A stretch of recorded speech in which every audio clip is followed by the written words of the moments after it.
and welcome to Live Vedanta, a podcast where we explore simple living and high thinking. Each week, we join Vivek Gupta as he offers insights on bringing the divine into the daily.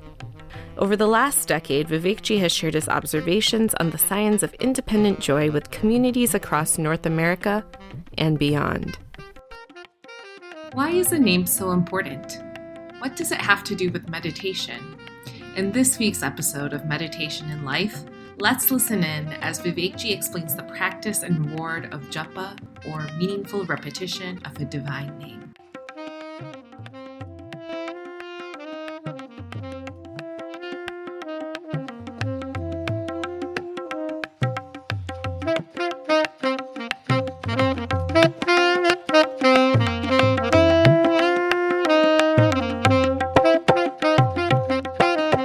Greetings from Niagara Falls.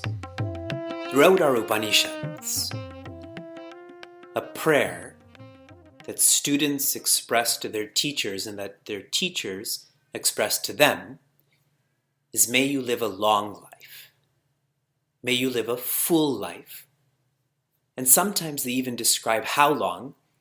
The typical range is 100 years. This seems like a contradictory message to what we're exposed to in Vedanta, where we're taught we don't want to live longer. We don't want to be born again. We simply want to merge with Brahman and be Brahman. So how come there's this contradiction? The students and teachers in the Upanishads were all deeply connected to the self, to Brahman. So they enjoyed living. They lived dynamically, fearlessly, generously. What difference would it make to them whether they were living in a village or in a city or in an ashram, with people, without people? Our Bhagavan Shiva is a solid icon of that. His eyes are half opened and half closed. Half closed because he knows who he is, and half open, what difference does it make? If he's married, if his wife is sitting on his lap, if he has 1 kid, 2 kids, and on and on and on. In our first year of meditation in life, I shared with you excerpts from various Upanishads to highlight the sadhya, to highlight how we can be, what our potential is. And for those who are connected to that sadhya, you've become a sadhaka. You want that. You need that. And so in the second year of our course, the focus is not the sadhya or the sadhaka, but only sadhana. The purpose has to be clear for that path to be clear. And if that purpose is unclear, the path will be unclear too. In chapter 14, we were taught that we are in the age of contemplation. And another word for this age of contemplation is inquiry. We're not enquiring, we are inquiring. Sri Ramana naturally was a strong advocate of the age of contemplation, and his simple question to us would be, who are you? In the age of contemplation, the question that should be flowing through your mind the most, who am I? Who am I? Not, what path do I take because there's traffic over here, and if I take this path, I can save some time getting a coffee and buying some groceries. That's enquiry, that's not inquiry. In chapter 15, train the mind. Train the mind in 3 ways. The 3 R's, please type them in the chat room without looking at your notes. What are the 3 R's in training your mind? You're all annoyed by Zoom in the chat room, right? Because you're all so comfortably sitting. I'm contemplating right now. And then I ask you, whoa, mixed opinions. It is raise, reduce, redirect. To be known in that order. Raise, reduce, redirect. This is done through yoga. Bhakti yoga, karma yoga, jnana yoga. Bhakti yoga, I raise the quality of my thoughts. Karma yoga, I reduce the quantity. And jnana yoga, I redirect the flow of thoughts. We continue with Japa Masa. Each month they have different traditionally health aspects that they highlight. October is women's health awareness and November is men's health awareness. For us, we're in Japa awareness.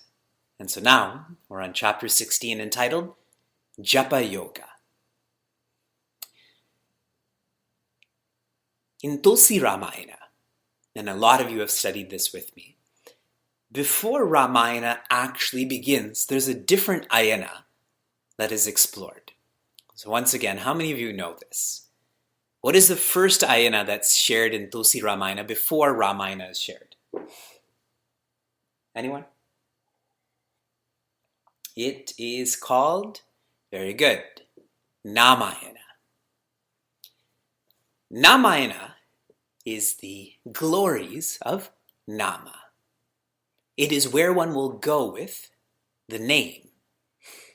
And here are some highlights from Ramayana. Specifically, sharings from Swami Tejomayananda. Our course was the first course to study all of Ramayana taught by Swami Tejomayananda. He shared, we all have faith in our own name. How is it that we don't have faith in the name of the divine? Right? If you have a connection at a company and someone's applying for a job there, you tell them, just mention that we know each other, right? Even in our communication, when one of you is not responding to one of our team members, I say, make sure you CC me. And then right away, that response comes, right? We have faith in our own name. How is it that we don't have faith in a divine name? Namayana continues to share God's name is like a light in your mouth. And what this light does, it illuminates everything inside of you and illuminates everything outside of you. And this is perfect for Deepavali. Where do we traditionally put Deepavali? Where do we put Deepas? Rows and rows of Deepas. On your doorstep, highlighting what's inside and outside. The glory of the name has a relationship between a master and a servant. When I say blizzard, what comes to your mind?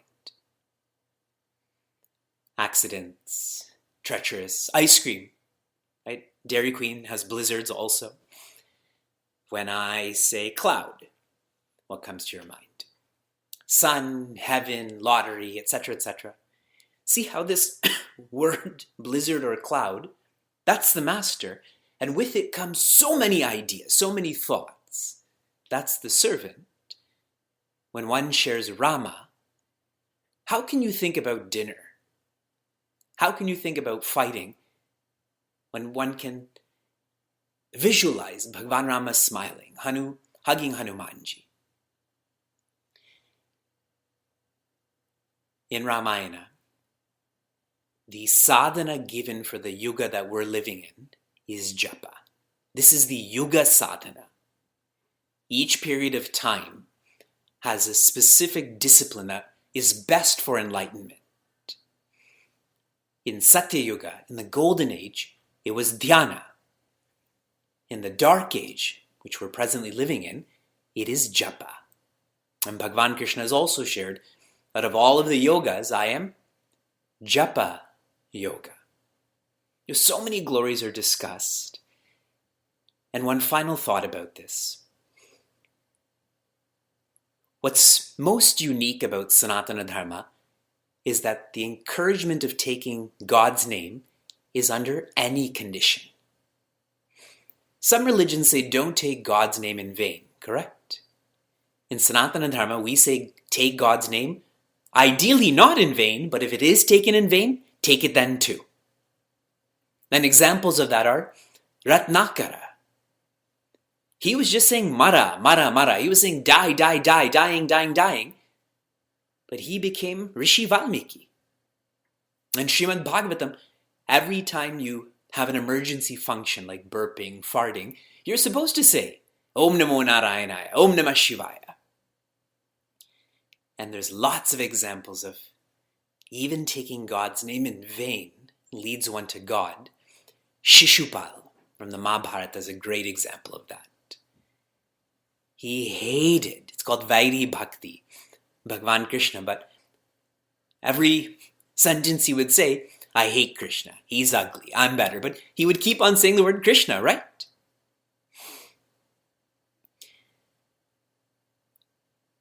Nama is associated with japa. Swami Chinmayananda says it is the repetition of the name that encourages a connection to what that name represents. Repetition, it encourages connection. If I keep repeating Devi, Devi, Devi, that encourages me to have a connection with Devi.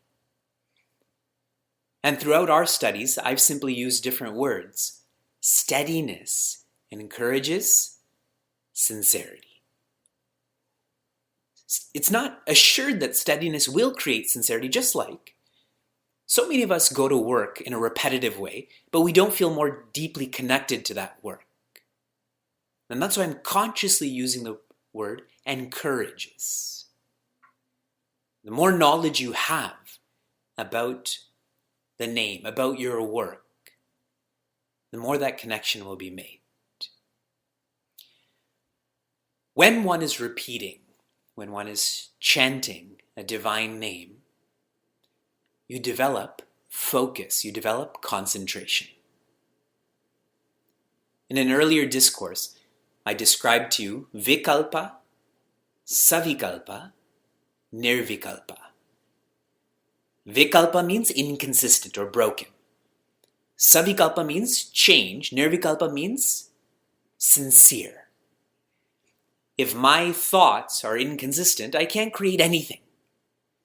If most of my thoughts are in one direction, but there's some changing thoughts, there's so much more power in that. And if my thoughts are flowing in one direction only, that is absolute power. To be able to contemplate, you have to hold the thought, Aham Brahma Asmi. Aham Brahmasmi. This is called the Brahmakara Vritti, and it's the last thought that a sincere seeker should have. If those thoughts are inconsistent, if they're changing,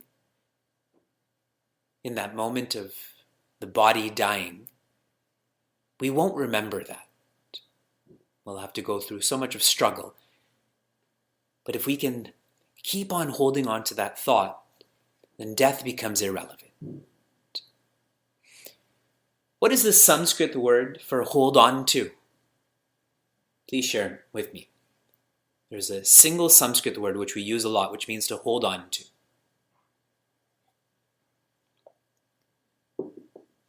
Shraddha. Shraddha means to hold on to. Japa Yoga demands faith, and the reward of that is focus. Okay.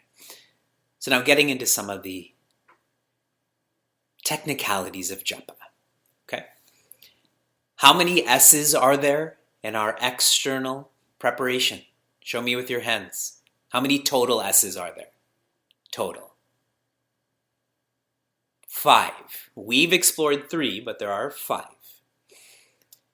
Our sanctum, that was a third S. Our sanctum should be in such a way where the feet of your God and your Guru is level with your eyes. Your sanctum should not be below you or you're looking down like this. We should be level, and the Beauty of this is the last sight you should see before you close your eyes is those feet, and the first sight you should see when you open your eyes is those feet. In front of your Ishtadevata, there should be a place for you to keep your mala. Whenever you hear the word mala, what word should you be thinking about? Mana. Mala, mana. A mala is the externalized form of your own mind. Your mala should be kept in front of your Ishtadevata. At my altar, I keep my altar very CSI, so I simply put my mala on the wood. But if you feel that your altar is not CSI, then you should have an area where you keep your mala. It could be a box, it could be a pouch. Just like your eyes, you keep them so clean. You don't let any dirt get into your eyes. And that's still an external organ. The attention to purity for the mind has to be even more so. Okay? Your mala. When you're sitting in your seat at your sanctum, you should close your eyes and visualize that your Ishtadevata, your God, is living in your heart. Now, Swami Chinmayananda calls this your spiritual heart, and he says, your physical heart is on the left side of your chest, your spiritual heart is on your right side. Don't get lost in spatial orientation. Just think of the word Atman. Atman means the center of you. So whatever the center of you is, and we can all feel that center, you have to visualize Bhagwan living there. Then you pick up your mala.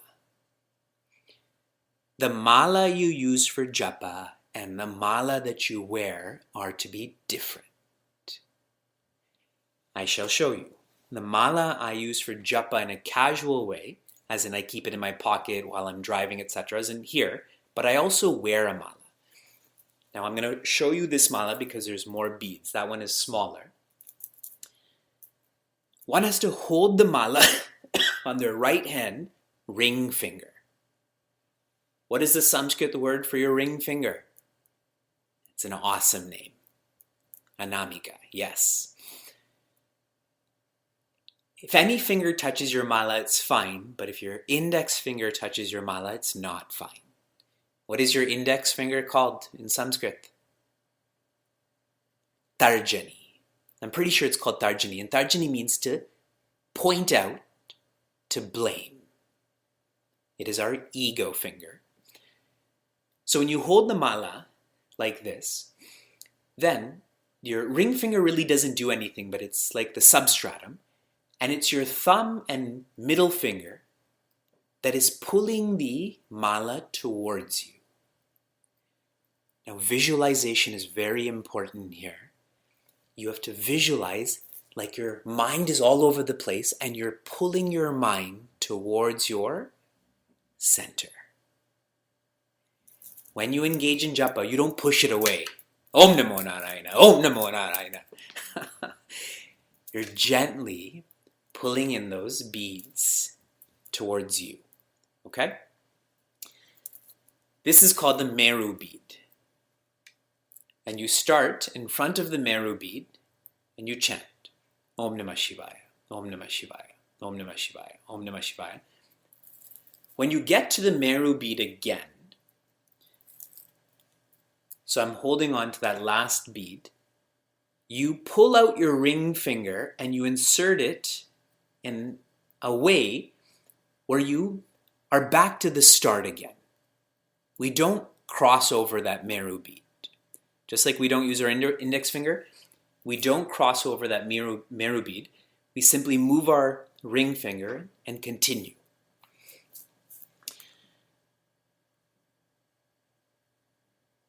The japamala that you have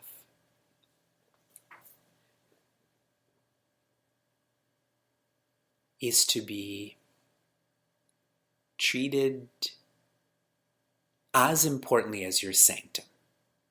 And I cannot emphasize that enough, how important this is.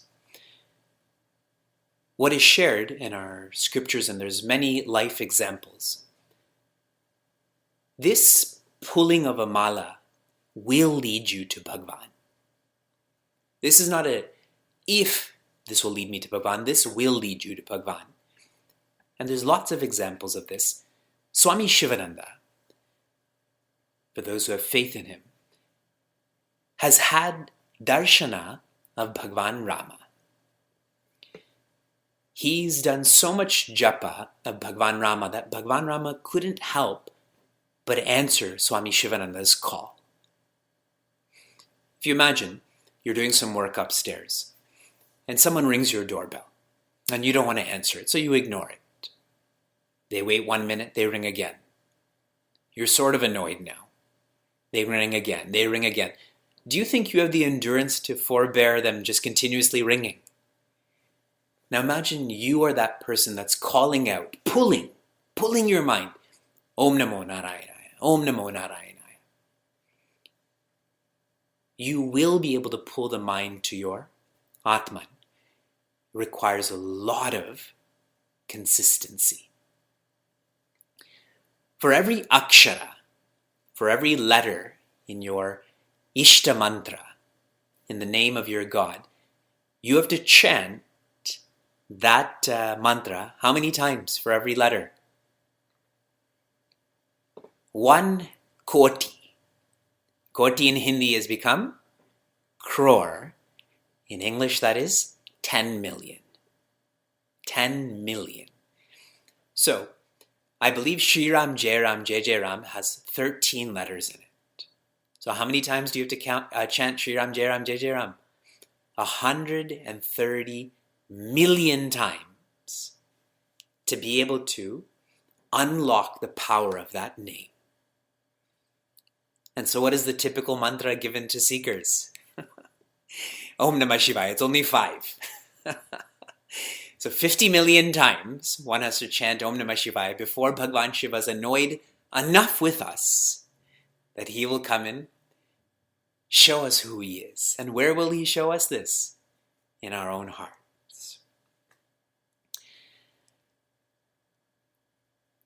A mantra is like a photograph of the actual icon, of the actual entity. Okay? So imagine you have a photograph of your grandparents. That's not your grandparents, but it reminds you of your grandparents. A business card is not the business, but it gives you an address to that business.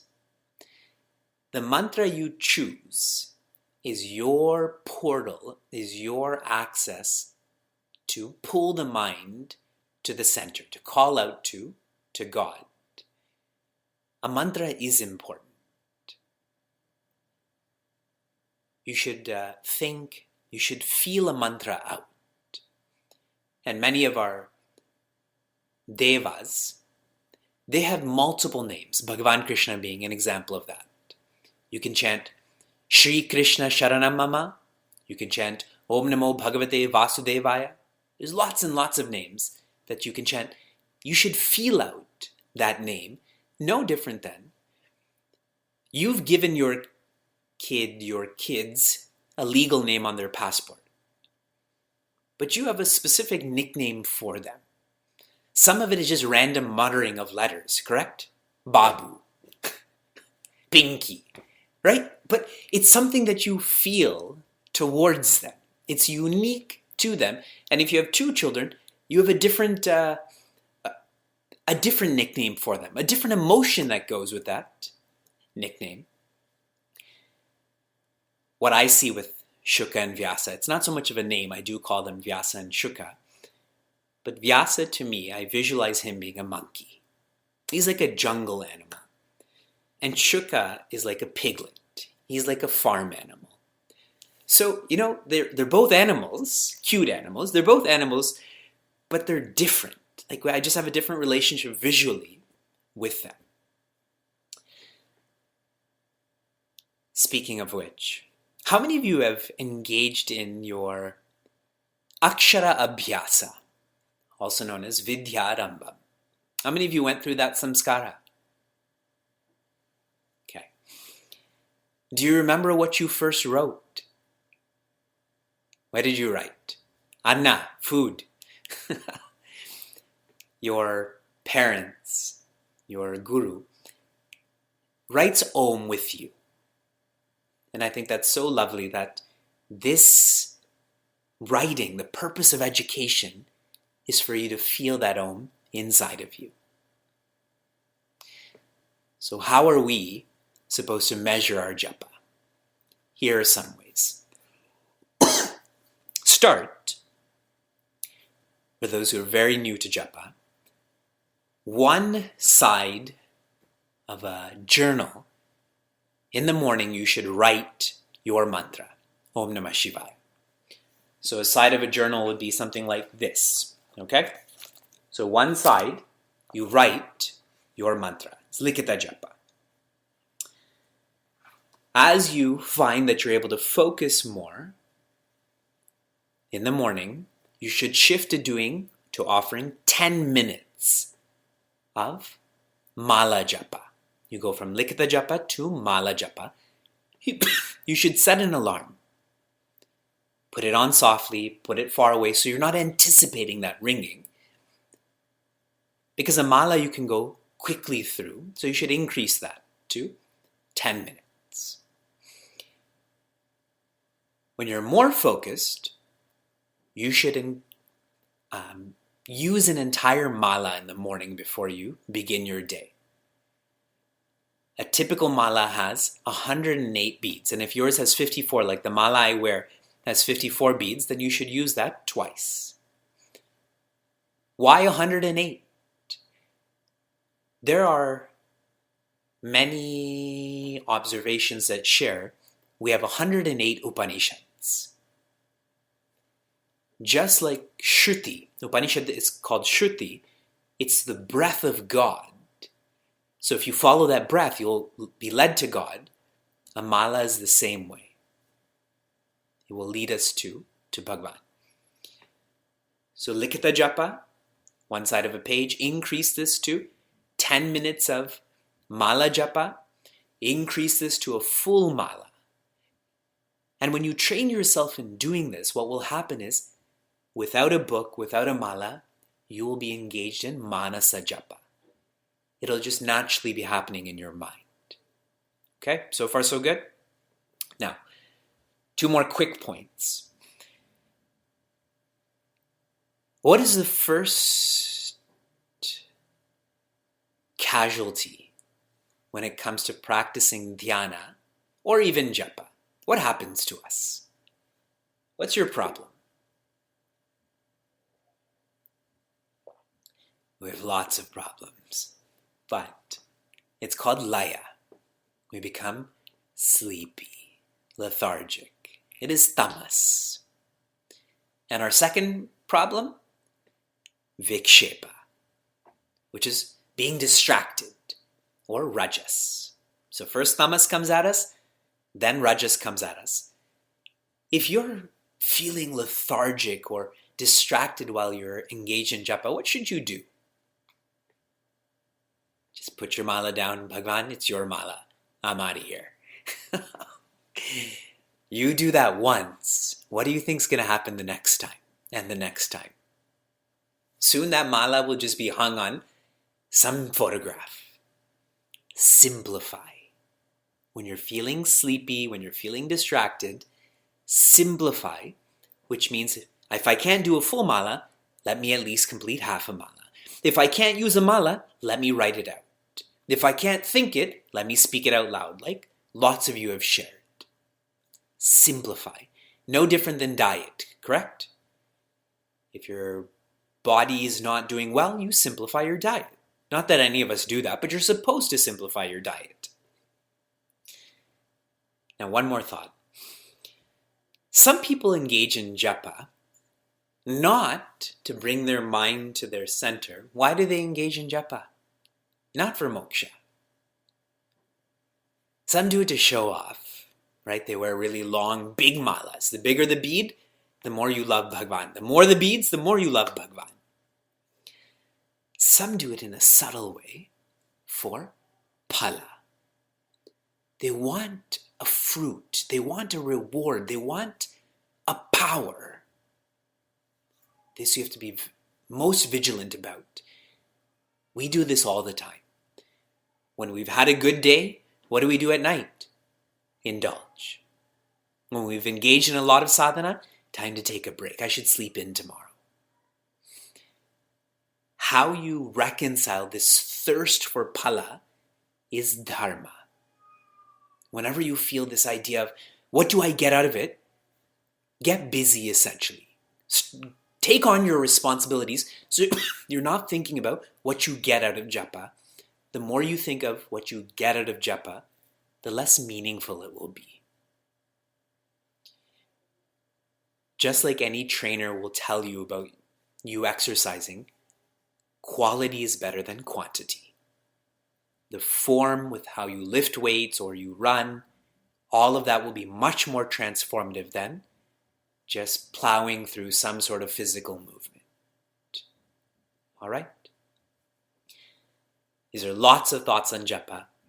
Please process all of them. We'll explore these again and more next week.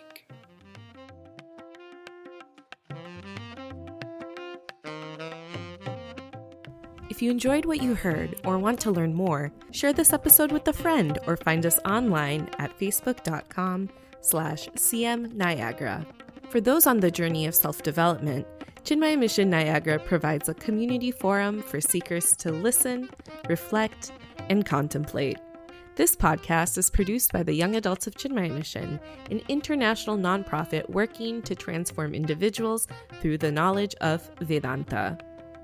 Until next time, inspire, love,